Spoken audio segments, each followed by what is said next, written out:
The Washington Wizards have agreed to send Chris Paul to the Golden State Warriors for Jordan Poole and 2 future draft picks. This is certainly going to give Golden State an opportunity to have a little more breathing room in working on a contract extension with Draymond Green, who they simply do not want to lose in free agency. Your quick thoughts on that? I'm not happy about it. I don't think it fits. Your style of play is pushing that ball up the court. I don't know how that fits, how that works. Here's the deal, though. Let's look at it from the Warriors' perspective. I don't understand it whatsoever. And I just don't see how the Warriors got better in this move by adding a guard at the very end of his career that doesn't really play the style that you are best suited to play. Didn't make a lot of sense to me, and I just don't think it makes the Warriors any closer to being a contender again. But I don't see how this particular deal works for the Golden State Warriors. I don't get it. Okay. I just don't. Yes, that really happened. Chris Paul is a Golden State Warrior. The same Chris Paul that did this to Steve Kerr is now about to be coached by him. But more importantly, the Warriors have let go of Jordan Poole, the third Splash Brother, a player that I personally thought would be an all-star with the Golden State Warriors, and to a lot of people, this trade makes 0 sense. I mean, why are you trading away a 24-year-old who just averaged over 20 points and 4 assists for a 38-year-old who had the worst season of his career? Well, I'm here to tell you, it's much more than just on-the-court play. On June 6th of this year, during an NBA Finals broadcast with Draymond Green, Steve Kerr said something that foreshadowed big moves for the Warriors this offseason. The message has to be whoever has it going is going to play. And the guys have to be connected enough to not only understand that, but to embrace it. None of those guys on Miami are sitting there saying, well, I didn't play, or man, they put in so-and-so. Like, they're just all about winning. And you know this from our groups that we've had. When you have that championship mentality, every guy's bought in, every guy's just trying to win. Nobody cares about any of that stuff. You don't go into the locker room saying, well, I should have played more. You just want to win. And that's the beauty of finding that magic. And this wasn't the only time we've heard news about the Warriors' young core not being happy with their roles. And for Steve Kerr to say it publicly, things must have gotten pretty out of control. This is without mentioning the other thing. Yes, Draymond Green punched Jordan Poole. Jordan Poole has already unfollowed Draymond, and they clearly never got back on good terms. Not only that, but from a salary perspective, the Warriors had to make a choice: Jordan Poole or Draymond Green. And as talented as JP is, from a need perspective, Draymond is just far more crucial at this stage in their careers. With all of this being said, the trade wouldn't have been made if the Dubs didn't believe CP3 still had something to offer. And whilst he is no longer an all-star, there's still reason to believe he could be useful for this team off the bench. If you forget about the fact he's Chris Paul and just look at his numbers, last year he averaged 14 points and 9 assists on under 2 turnovers per game. Again, if you forget that it's Chris Paul, those are fantastic numbers. And if we go a step further, look at his playoff numbers. He had 53 total assists to only 7 turnovers. His scoring has dropped off, but the Warriors need someone to control that second unit, and he is still as reliable as anyone in the NBA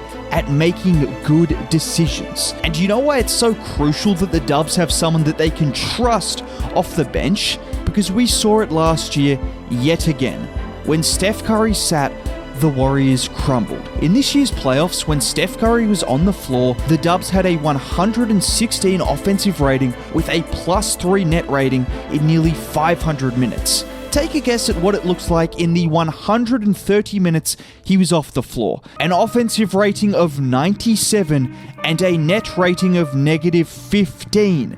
And despite having good counting stats in the regular season, JP really struggled in the playoffs, to the point he was genuinely unplayable. And this is the problem that the Warriors have had with Poole. As a starter, I think he can outperform Chris Paul, but we've seen it over 2 years that when he has to come off the bench, he just can't perform consistently. Over the last 2 seasons, Poole has put up some really good numbers when starting, but coming off the bench, he has struggled to find any kind of consistency. And more importantly, the Warriors haven't had control in that second unit, because despite his scoring bursts, JP still has decision-making problems on offense, and this is without mentioning the defense. I guarantee the 2023 playoffs will go down as an outlier offensively for Jordan Poole. But what was inexcusable was the fact he played zero defense as well. I mean, just look at him here, completely losing Hachimura on the backdoor cut, and he was consistently being taken advantage of on that end of the floor. CP3 is no longer a good defender, but I guarantee he won't have the same lapses in concentration that JP had. But getting back to Chris Paul, a lot of people are questioning how he is going to operate in a motion offense without a recognized pick and roll partner. Well, it's probably a good time to introduce you guys to Trayce Jackson Davis. Shooter 43% of the season. Bell against Minnesota, 13 points. Jackson 9-27. Shake and bake.